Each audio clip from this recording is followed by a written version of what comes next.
lalpa mi mangai nahi kanun hian a chef ya ngai lo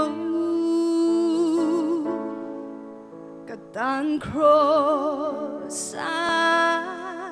itwar na zong po kanun hian a chef ya ngai lo mo tin re min petu ini na po a chef ya ngai lo tu na zong kalo shita imi mangai na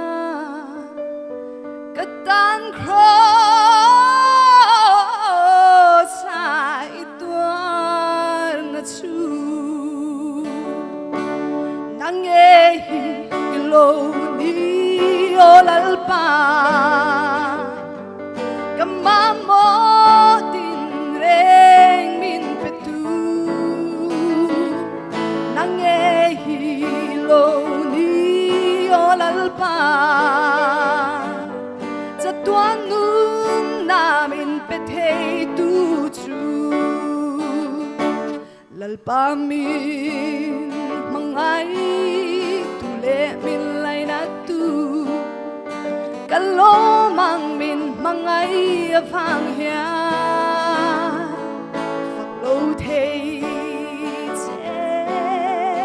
kalo ni lo katan cross itwar na chu nangehi ilo ni olalpa kamamo tin reng min petu nangehi ilo ni olalpa